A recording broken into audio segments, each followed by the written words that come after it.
જય શ્રી કૃષ્ણ મિત્રો.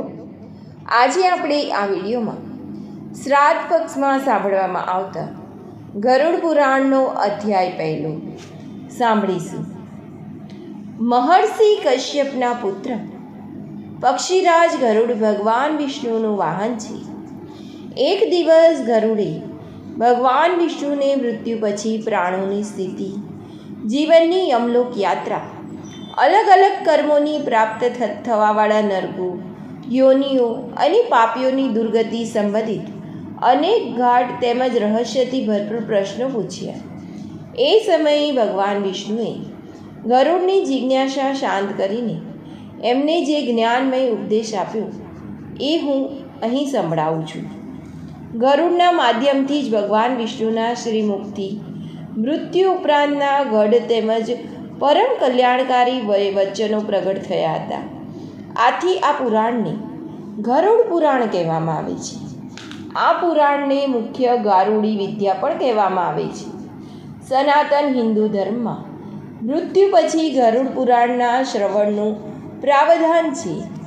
આ પુરાણના ઉત્તરખંડમાં પ્રેતકલ્પનું વર્ણન છે અને સદગતિ પ્રદાન કરવાવાળું કહેવામાં આવ્યું છે. આના સિવાય આ પુરાણમાં શ્રાદ્ધ, તર્પણ, મુક્તિના ઉપાયો તથા જીવનની ગતિનું વિસ્તૃત વર્ણન મળે છે. ગરુડ પુરાણ એક પવિત્ર વૈષ્ણવ ગ્રંથ છે જેના અધિષ્ઠતા દેવ ભગવાન વિષ્ણુ છે. આ પુરાણમાં મૃત્યુનું સ્વરૂપ, મરણાસન્ન વ્યક્તિની અવસ્થા અને એના કલ્યાણ માટે અંતિમ સમયે કરવાના કાર્યો તથા વિવિધ પ્રકારના દાનો જણાવેલા છે. મૃત્યુ પછીની દૈહિક ક્રિયા, પિંડદાન, શ્રાદ્ધ, કર્મ વિપાક, પાપોનું નિવારણ વગેરેનું વર્ણન અહીં કરવામાં આવ્યું છે. એમાં વિવિધ નરકો, યમદૂતો દ્વારા પાપીઓની સજા, સ્વર્ગ તથા વૈકુંઠ વગેરેના વર્ણન સાથે ચારે પદાર્થ, ધર્મ, અર્થ, કામ અને મોક્ષ પ્રાપ્ત કરવાના વિવિધ સાધનો પણ જણાવેલા છે. મનુષ્યએ સાંસારિક બંધનોમાંથી આસક્તિ ત્યાગી વૈરાગ્યમાં પ્રવૃત્ત થઈ કર્મયોગ, આત્મજ્ઞાન અને ભક્તિ દ્વારા પ્રભુના શરણે જવું જોઈએ. કેમ કે એ પ્રભુ જ મનુષ્યની જન્મ મરણના બંધનમાંથી મુક્ત કરીને મોક્ષ આપનાર છે. માતા, પિતા, દાદા, દાદીના મૃત્યુ પછી તેમની મુક્તિ માટે તેમના પૌત્ર, પૌત્રી ગરુડ પુરાણે સાંભળવું જોઈએ, જેથી તેમને ઉત્તમ ગતિ પ્રાપ્ત થાય છે અને તેઓ પ્રસન્ન બનીને સંતાનોની તમામ મનોકામના પૂર્ણ કરે છે તથા તેમના સુખ સંપત્તિમાં વૃદ્ધિ કરે છે. આ ગરુડ પુરાણનું શ્રવણ પઠન કરનાર પોતાના તમામ પાપોથી છૂટીને મુક્તિને પામે છે અને વિષ્ણુ લોકમાં ભગવાન શ્રી હરિ સાથે સુખેથી રહે છે. તો ચાલો જાણીએ ગરુડ પુરાણનો અધ્યાય પહેલો, પાપીઓનું એહિકા મૂષિક દુઃખ નિરૂપણ વર્ણન. શ્રી વેદવ્યાસજી ગરુડ પુરાણની રચના પૂર્વ ગ્રંથની નિર્વધિન સમાપ્તિ માટે મંગલાચરણમાં ભગવાન શ્રી હરિને વૃક્ષરૂપ કહીને સ્તુતિ કરે છે. શ્રી ભગવાન વિષ્ણુરૂપી વૃક્ષ સર્વશ્રેષ્ઠ છે. ભગવાન રૂપી વૃક્ષના ધર્મ સ્વરૂપ દઢ મૂળ છે. વેદ એની શાખાઓ છે જેનાથી તે વધુ દ્રઢ બંધાય છે. પવન આદિ કોઈ પણ શક્તિ તેને હટાવી શકતું નથી. વેદ આ વૃક્ષનું થડ છે. પુરાણ, શાખાઓ અને જ્ઞાન, તપ, દ્રવ્યમય યાજ્ઞાદિ એના પુષ્પો છે. આવા શ્રી હરિરૂપી વૃક્ષના આશ્રિત જીવોને મોક્ષરૂપી ફળ પ્રાપ્ત થાય છે. પ્રાચીન સમયની એક વાત છે. નેમિષારણ્ય ક્ષેત્રમાં શૌનક વગેરે ઋષિઓએ અનેક મહર્ષિઓની સાથે 1000 વર્ષ સુધી ચાલવાવાળા યજ્ઞની શરૂઆત કરી. આ યજ્ઞ કરવાથી એમને સૌને મોક્ષ મળે અને સ્વર્ગની પ્રાપ્તિ થઈ શકી. એવામાં અચાનક જ સૂતજી ત્યાં આવ્યા. ત્યારે સર્વ ઋષિઓ હર્ષ વિભોર બની ગયા અને તેમનો ખૂબ જ આદર સત્કાર કર્યો.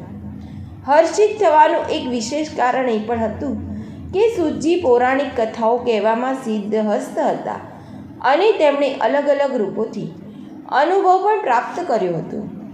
આ બાબતમાં સૌ ઋષિઓને જાણ હતી. આથી તેમણે સૂતજીને કહ્યું, તમે અમને આ સૃષ્ટિ, ભગવાન, યમલોક તથા અન્ય શુભાશુભ કર્મોના સંયોગમાં મનુષ્ય કયા રૂપને પ્રાપ્ત કરે છે એ બતાવવાની અમારા ઉપર કૃપા દ્રષ્ટિ કરો. સૂતજી બોલ્યા, આ સૃષ્ટિના કર્તા નારાયણ વિષ્ણુ છે. તે જ નારાયણ વિષ્ણુ જળમાં રહેવાને કારણે નારાયણ છે, લક્ષ્મીના સ્વામી છે અને એમણે અનેક અવતાર ધારણ કરીને પૃથ્વી પરના અધર્મનો નાશ કર્યો છે અને પૃથ્વીના ભારને ઓછો કર્યો છે. આ રીતે પૃથ્વીની રક્ષા કરી છે. એમણે રામનો અવતાર ધારણ કરીને લંકાના રાજા રાવણ, જે મહાઅભિમાની રાક્ષસ હતા, તેનો વધ કરીને ઋષિમુનિ અને દેવોને તેના ત્રાસમાંથી મુક્તિ અપાવી. એમણે નરસિંહનો અવતાર ધારણ કરીને પ્રહલાદ જેવા પોતાના ખાસ પ્યારા ભક્ત હતા તેનો ઉદ્ધાર કર્યો. સાથે સાથે હિરણ્યકશ્યપ, જે ભયાનક દૈત્ય હતો, મહાપાપી હતો, તેનો વધ કર્યો. ઋષિમુનિઓ તથા દેવગણનો પણ ઉદ્ધાર કર્યો.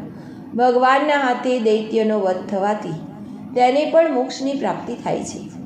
આ જ ભગવાન વિષ્ણુ સૃષ્ટિના આદિ, કર્તા, પાલક અને રુદ્રના રૂપમાં સંહાર કરવાવાળા છે. ભગવાન વિષ્ણુ એ જ વારહનું રૂપ ધારણ કરીને પૃથ્વીનો ઉદ્ધાર કર્યો હતો. ભગવાન વિષ્ણુને જે અંશ વેદવ્યાસજી છે અને વેદવ્યાસજીએ પુરાણોની સૃષ્ટિ કરી છે. એક દિવસ ભોળા શંભુ ધ્યાનમાં મગ્ન બનીને બેઠા હતા. ત્યાં અચાનક જ પાર્વતીજી આવ્યા અને તેમણે પોતાના નાથને ધ્યાન અવસ્થામાં થઈ ગયેલા જોઈને નવાઈ લાગી. આથી પાર્વતીજીએ ભોળા શંભુને પૂછ્યું, તમે તો ખુદ ભગવાન છો, સૃષ્ટિના કર્તા, પાલક, સંહારક છો, છતાં પણ તમે કોનું ધ્યાન ધરો છો? તમારાથી મોટું કોણ છે જેનું તમારે ધ્યાન ધરવું પડે છે? ત્યારે પાર્વતીજીના આવા સવાલ સાંભળીને ભોળાનાથે કહ્યું, હું આદિદેવ ઋષિઓનું ધ્યાન ધરું છું. વિષ્ણુ જ પરમ અને મહાન છે. તે મારા જ નહીં પણ સર્વ દેવોના સર્વોપરી છે. એમનું ધ્યાન ધરીને હું ખુદમાં તલ્લીન રહું છું. આ પ્રમાણે સોનકજીએ જ્યારે સૂતજીને પૂછ્યું ત્યારે એમણે જવાબ આપ્યો કે ભગવાન વિષ્ણુ સઘળા કર્મોનો આધાર છે. એ બતાવીને તેમણે કહ્યું કે શિવજીએ પાર્વતીજીને કહ્યું, હું પરમ બ્રહ્મનું ચિંતન કરું છું. આ પરમ બ્રહ્મ ભગવાન વિષ્ણુ જ છે. હું ભગવાન શ્રી હરિનું ચિંતન કરું છું. ભગવાન વિષ્ણુ જ અનેક રૂપમાં અવતાર લે છે. એમણે રામ, કૃષ્ણ, વારા, નરસિંહ, વામન વગેરેના રૂપમાં અવતાર ધારણ કરીને ધર્મનું તથા પ્રજાનું યથાયોગ્ય પાલન પોષણ કર્યું. ધર્મની રક્ષા કરી. રામના રૂપમાં એમણે રાક્ષસોનો નાશ કરીને દેવોને ભયમુક્ત કર્યા. કૃષ્ણના રૂપમાં દુષ્ટ પ્રવૃત્તિવાળા લોકોનો વિનાશ કરીને ધર્મની સ્થાપના કરી. ભોળા શંભુએ આગળ જણાવતા કહ્યું, હે પાર્વતી, વારા રૂપમાં વિષ્ણુ એ જ પૃથ્વીનો ઉદ્ધાર કર્યો છે અને નરસિંહના રૂપમાં ભક્ત પ્રહલાદની રક્ષા કરીને હિરણ્યકશ્યપનો પણ ઉદ્ધાર કર્યો. હું મારા નેત્રો બંધ કરીને સદાય મારા સર્વોપરી દેવ ભગવાન વિષ્ણુનું ધ્યાન ધરું છું.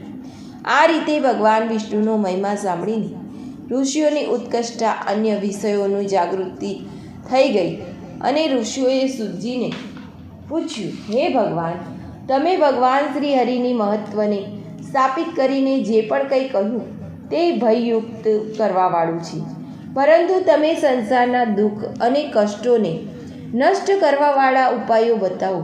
તમે આ લોક અને પરલોકના કષ્ટોનું વર્ણન કરવામાં અતિ જ્ઞાનવાન અને જાણકાર છો. અમને એ બતાવો કે યમરાજનો માર્ગ કેવો હોય છે અને ત્યાં મનુષ્યોને કેવી રીતે યાતનાઓ મળે છે અને ત્યાં માનવ જીવને કેવા કેવા દુઃખો સહન કરવા પડે છે. ઋષિઓનો આવા ધર્મથી ભરપૂર સવાલ સાંભળીને સૂતજી અતિ હર્ષિત થયા અને બોલ્યા, હે ઋષિઓ, જે વૃત્તાંત ભગવાન શ્રી હરિએ ગરુડજીને પૂછવા પર એમને બતાવ્યું હતું તે હું તમને અહીં કહી સંભળાવું છું. તે તમે ધ્યાનથી સાંભળો. યમનો માર્ગ અતિશય યાતનાઓવાળો અને દુર્ગમ માર્ગ છે, છતાં પણ હું તમારા લોકોના કલ્યાણ માટે એનું વર્ણન કરું છું. ગરુડજીએ સૌથી પહેલાં ભગવાન શ્રી હરિને પૂછ્યું હતું કે પ્રભુ, તમારું નામ લેવા તો સાવ સાદું અને સરળ છે, છતાં પણ મનુષ્ય તમારી ભક્તિથી વંચિત રહીને નરકમાં પહોંચે છે. તમારી ભક્તિના અનેક માર્ગ છે. એમની અનેક ગતિઓ છે અને તમે સૌએ મને બતાવી પણ હું હતું, પરંતુ આ સમયે હું એ જાણવા ઈચ્છું છું કે જે વ્યક્તિ તમારી ભક્તિથી વિમુખ થઈ જાય છે અને એમને દુર્ગમ માર્ગ મળે છે, પરંતુ આ માર્ગ એમને કેવી રીતે મળે છે અને એની મુશ્કેલીઓ શું પડે છે? હે પ્રભુ, આ માર્ગમાં પ્રાણીઓની અતિશય દુર્ગતિ થાય છે અને જે રૂપમાં તેઓ નરકગામી બને છે તે તમે અમને વિસ્તારથી બતાવવાની કૃપા કરશો. ગરુડની વિનયથી ભરપૂર પ્રાર્થના સાંભળીને ભગવાન શ્રી હરિ મંદ મંદ મુસ્કરાતા બોલ્યા, હે ગરુડ, તમારા પૂછવા પર હું યમ માર્ગનું વર્ણન કરું છું, કેમ કે આ માર્ગથી થઈને જ પાપી જીવ યમલોક જાય છે. આ વર્ણન અતિશય ભયંકર અને કારમું દુઃખદાયક છે. જે પોતાના સન્માનિત માનીને ઉગ્ર રહે છે અને ધન તથા મર્યાદાના ગર્વથી યુક્ત છે તથા રાક્ષસી ભાવને પ્રાપ્ત થઈને દેવી શક્તિરૂપી સંપત્તિથી હીન હોય છે. જે કોઈ તથા ભોગમાં લીન રહે છે એને બીજું કંઈ કામ સૂઝતું નથી, બસ તેની નજરે કામ જ દેખાય છે. જેમનું મન મોહ માયામાં ફસાયેલું છે તે અપવિત્ર નરકમાં પડે છે. પરાઈ સ્ત્રીઓ અને પરાયા ધનનું હરણ કરવા માટે અનેક પ્રકારના ઉપાયો વિચારે છે. સ્ત્રી, પુરુષ, પુત્ર, કલત્ર આદિની મોહ માયામાં પડ્યા રહે છે. કામ ભોગ સિવાય બીજું કંઈ જ એમને સૂઝતું પણ નથી. એવા પાપાત્મા અપવિત્ર નરકમાં પડે છે. જે પુરુષ જ્ઞાનવાન થઈને સદાય દુષ્કર્મોથી બચતો રહે છે તે પરમ ગતિને પ્રાપ્ત થઈ મોક્ષને મેળવે છે. પાપાત્મા આત્માલોકમાં અનેક ભયાનક યાતનાઓ અને દુઃખો ભોગવે છે અને અંતમાં યમયાતના ભોગવે છે. પાપી આત્માનો આ લોકમાં જે પ્રકારનો દુઃખો પ્રાપ્ત થાય છે, હે ગરુડ, તેને તમે ધ્યાનથી સાંભળો. પછી દુઃખ ભોગવીને જ્યારે મૃત્યુ પ્રાપ્ત કરીને જે પ્રકારે યમયાતના મેળવે છે તે પણ હું તમને અહીં કહું છું. મનુષ્ય સંસારમાં જન્મ ધારણ કરીને પોતાના પૂર્વજન્મના સંચિત કરેલા પુણ્ય અને પાપને લીધે સારા અને ખોટા ફળ ભોગવે છે. વૃદ્ધ અવસ્થામાં શેષ અશુભ કર્મના ફળરૂપે શરીરમાં કોઈ ભયાનક વ્યાધિ થાય છે, યા તો હાથ પગ ભાંગવાથી અપંગ બને છે, યા તો પુત્ર દ્વારા હેરાન પરેશાન થઈને ભયાનક યાતનાઓ ભોગવે છે. અંતે મરણના ભય અને આપત્તિના કારણે તે હતાશ નિરાશ રહે છે. તેના મુખ પરનું હાસ્ય સદાય ગાયબ થઈ જાય છે, છતાં પણ તે જીવવાની આશા રાખે છે. યુવા અવસ્થામાં જેઓનું પોષણ કર્યું છે એવા પુત્ર પત્નીથી આ પુત્રીથી શોષણ થવા છતાં પણ તેને વૈરાગ્ય આવતો નથી.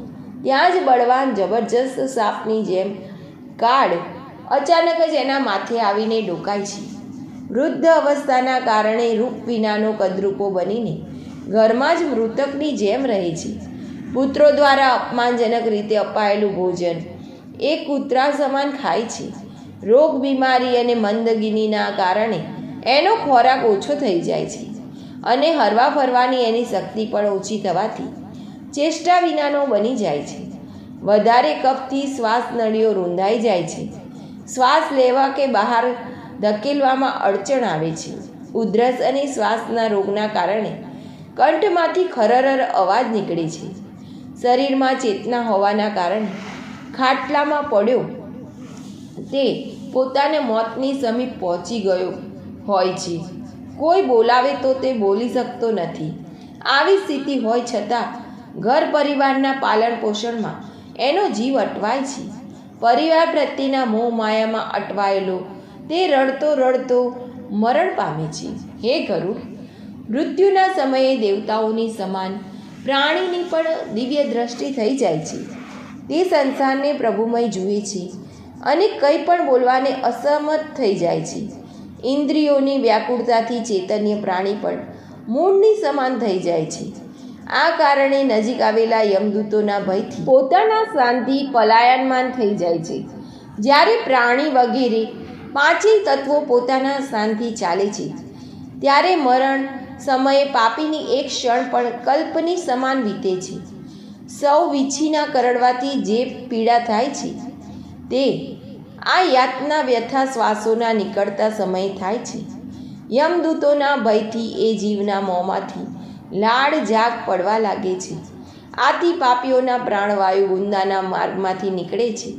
પ્રાણ નીકળતા સમયે પ્રાણીઓને યમદૂત મળે છે, જે ભયાનક ક્રોધથી લાલ નેત્રવાળા, ભયાનક ચહેરાવાળા, પાશ અને દંડ લઈને ઊભા હોય છે તથા નગ્ન શરીર અને દાંતને પીસતા હોય છે. ઉપર ઉઠેલા કેશવાળાની સમાન કાળા આડા તેડા મુખવાળા વિશાળ નખરૂપી શસ્ત્રવાળા યમદૂત ત્યાં આવીને ઉપસ્થિત રહે છે. એ દૂતોને જોઈને ભયથી તે પ્રાણી મળમૂત્રનો ત્યાગ કરવા લાગે છે. આ અવસ્થામાં હાય હાય કરતો જીવ શરીરથી નીકળીને અંગૂઠાની સમાન શરીરને ધારણ કરે છે અને મોહથી વશ થઈને પોતાના ઘરને પરિવારજનોને જુએ છે. તે સમયે યમદૂત દ્વારા પકડાઈ જાય છે. એ અંગુષ્ઠ માત્ર શરીરને યાતનારૂપી શરીરથી ઢાંકીને ગળામાં દોરડી બાંધીને યમદૂત લઈ જાય છે.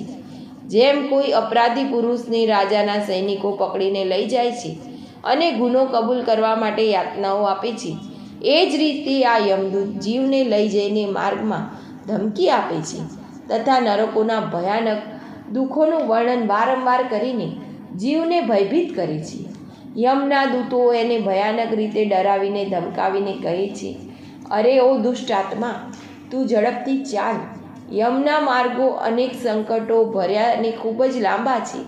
તારે યમલોકમાં જવાનું છે, તેથી મોડું ન કર. ત્યાં જઈને તારે કુંભીપાક વગેરે નામના નરકો તારે ભોગવવાના છે. યમના દૂતોની આવી વાતો સાંભળીને જીવ અતિશય ડરી જાય છે. પોતાના પરિવારજનોનો વિલાપ સાંભળતો એ જીવ હાય હાય કરે છે. યમના દૂતો તેને માર્ગમાં શિક્ષા આપતા રહે છે. યમના દૂતોના ધમકાવાથી એનું હૈયું કંપી ઉઠે છે. ભયથી ધ્રુજતો તેને પોતે આચરેલા પાપ કર્મ યાદ આવે છે. યમ માર્ગમાં આ પાપી જીવને અનેક પ્રકારની યાતનાઓ આપવામાં આવે છે. ભયાનક કૂતરાઓ કરડવામાં આવે છે. જ્યારે માર્ગમાં ભૂખ અને તરસથી પીડિત થાય છે, સૂર્યના તેજ અને હવાની પ્રબળતાથી તપી ગયેલી રેતીમાં ચાલવું પડે છે. છાંયડો અને વિશ્રામ રહિત માર્ગમાં ચાલવાથી અસમર્થ થઈ જાય છે. ત્યારે એ જીવને ચાબુકથી મારીને યમદૂત ઘસેડે છે. એવા મુશ્કેલ માર્ગમાં ચાલવાથી એ થાકીને પડી જાય છે, મૂર્છિત થઈ જાય છે તથા ફરી ઉઠે છે અને આ રીતે તે જીવ અંધકારમય યમલોકમાં પહોંચી જાય છે. તે જીવ 3 અથવા 2 મુહૂર્તમાં યમલોકમાં પહોંચી જાય છે. યમદૂત તેને ઘોર નરકની યાતનાઓ આપે છે અને એના કરેલા કર્મ મુજબ પાપોનું ફળ ભોગવવા મજબૂર કરે છે. યમલોકમાં પહોંચીને જીવ યમરાજના દર્શન તથા એક મુહૂર્તમાં ઘોર નરકોની યાતનાઓ જોઈને યમરાજની આજ્ઞાથી ફરી મનુષ્ય લોકમાં આવે છે અને અહીંયા આવ્યા પર પુનઃ પોતાના પહેલાંના શરીરમાં પ્રવેશ કરવાની ઈચ્છા ધારણ કરે છે. પરંતુ યમદૂતો એને પાસથી બાંધીને રાખે છે અને આ કારણે તે ભૂખ તરસના અસહ્ય દુઃખને સહન કરીને અને વિકળ થઈને રડવા લાગે છે. ત્યારે મૃત્યુના સમયે પુત્રો દ્વારા આપવામાં આવેલા પિંડને તથા મરણના સમયે આપવામાં આવેલા દાનને જીવ ખાય છે. ત્યારે પણ એ પાપી જીવની તૃપ્તિ થતી નથી. એના પુત્રો દ્વારા આપવામાં આવેલા દાન, શ્રાદ્ધ અને જલાંજલિથી પાપી રૂપના કારણે તૃપ્તિ થતી નથી. આનાથી પિંડદાન આપવા પર પણ તે અતિશય ભૂખથી વધારે આકુળ વ્યાકુળ થઈ જાય છે, જેનું પિંડદાન થતું નથી. તે જીવ કલ્પભર પ્રેત યોનિમાં રહીને નિર્જન વનમાં દુઃખપૂર્વક ભટક્યા કરે છે. પિંડદાન વિના કે દાન આપ્યા વિના કર્મનો ક્ષય કરોડો કલ્પ સુધી પણ થતો નથી અને યમની યાતના ભોગવ્યા વિના મનુષ્યનો જન્મ પણ મળતો નથી અને જીવને પ્રેત યોનિમાં ભટકવું પડે છે. હે ગરુડ, એ પિંડના પ્રતિદિન 4 ભાગ થાય છે. એમાંથી 2 ભાગ પંચભૂતો માટે હોય છે, જેનાથી દેહની પુષ્ટિ થાય છે. ત્રીજો ભાગ યમદૂતોને મળે છે અને ચોથો ભાગ એ પ્રેતને ખાવા મળે છે. આ રીતે પ્રેતને 9 દિવસ સુધી પિંડદાન ખાવા મળે છે. 10મા દિવસે પિંડદાનથી પ્રેતનું શરીર નિર્મિત થાય છે અને ચાલવામાં સામર્થ્ય પ્રાપ્ત કરે છે. હે પક્ષીઓમાં શ્રેષ્ઠ ગરુડ, પૂર્વ શરીર અગ્નિમાં બળી ગયા બાદ પુત્રો દ્વારા આપવામાં આવેલા પિંડોથી એ જીવને નવો દેહ મળે છે અને એ જીવ એક હાથ જેટલું નાનકડું શરીર મેળવીને યમ માર્ગમાં પોતાના શુભ અશુભ કર્મોને ભોગવે છે. હવે હું 10 દિવસના આપવામાં આવેલા પિંડથી જે પ્રકારે શરીર બને છે એનું વર્ણન કરું છું. હે ગરુડ, તું તે ધ્યાનથી સાંભળ. પ્રથમ દિવસના પિંડથી માથું, બીજા દિવસના પિંડથી ગરદન અને ખભો, ત્રીજા દિવસના પિંડથી હૃદય બને છે, ચોથા દિવસના પિંડથી પીઠ, પાંચમા દિવસના પિંડથી નાભી ઉત્પન્ન થાય છે, છઠ્ઠા દિવસના પિંડથી કમર, ગુંદા, લિંગ, યોનિ અને માંસપિંડ વગેરે બને છે, સાતમા દિવસના પિંડદાનથી હાડકાં તૈયાર થાય છે અને આઠમા તથા નવમા દિવસના પિંડદાનથી જાંઘો તથા પગ બંને, 10મા દિવસના પિંડથી એ શરીરમાં ભૂખ અને તરસ ઊભી થાય છે. પિંડથી પેદા થયેલા શરીરનો આશ્રય લઈ ભૂખ તરસથી તડપતો પ્રેત 11મા અને 12મા દિવસે શ્રાદ્ધમાં આપેલું ભોજન કરે છે. 13મા દિવસે યમદૂતના પાસમાં બંધાયેલો એ જીવ બંધાયેલા વાંદરાની જેમ યમલોકમાં જાય છે. હે ગરુડ, વેતરણીને છોડીને ફક્ત યમલોક 86,000 યોજન વિસ્તારમાં ફેલાયેલું છે. હવે આ જીવને દરરોજ યોની 24 કલાકમાં 247 યોજન યમદૂતોની સાથે સતત ચાલવું પડે છે. ચાલવાવાળા આ માર્ગમાં 16 નગરો આવે છે, જેને પસાર કર્યા પછી જ ધર્મરાજના નગરમાં એ જીવ પહોંચે છે. એ નગરોના નામ આ પ્રમાણે છે: સૌમ્યપુર, શૌરીપુર, નગેન્દ્ર ભવન, ગંધર્વ, શૈલાગામ, કોચ, કર્પૂર, વિચિત્ર, ભવન, દુઃખદ, નાના, કંદપુર, સુતપ ભવન, રૌદ્રનગર, પર્યાયવપર્ણ, સીતાદય, ધર્મપુર અને 16મું નગર યમપુરી છે. યમના પાસમાં બંધાયેલા એ પાપી જીવ માર્ગમાં રોતો કકડતો પોતાના ઘરને છોડીને યમલોકમાં જાય છે. યમલોકમાં જીવવાવાળા પાપી જીવ અનેક ભયાનક યાતનાઓ અને કષ્ટોને સહન કરતો પીડિત થતો રહે છે. તેની પીડાનો અંત જ નથી આવતો.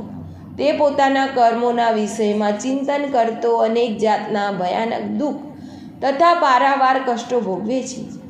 આમ છતાં પણ જો તે ફરીથી જન્મ પ્રાપ્ત કરે ત્યારે એ જ પ્રકારે ભગવાનને ભૂલીને સારા નરસા કર્મો કર્યા જ કરે છે. હે વાચક મિત્રો, તમારા માતા પિતા, પુત્ર પુત્રી કે પત્ની આ સ્નેહીજન મરણ પામે ત્યારે તમારી યથાશક્તિ દાન તથા પિંડદાન 12 દિવસ સુધી અવશ્ય કરવું, નહીતર તમારા એ આપ્તજન મોક્ષ પામશે નહીં અને પ્રેત યોનિમાં હજારો કલ્પો સુધી પ્રેત બનીને ભટકતા ફરશે, અનેક યાતનાઓ ભોગવશે. માટે આપ્તજનોનો ઉદ્ધાર કરવા માટે પિંડદાન, શ્રાદ્ધ અને દાન અવશ્ય કરવું જ જોઈએ. ઇતિ શ્રી ગરુડ પુરાણે સરોદધારે પાપીનમ એહિકા મુષિમ દુઃખ નિરૂપણમ નામ પ્રથમ અધ્યાય સંપૂર્ણ. બોલો વિષ્ણુ ભગવાનની જય.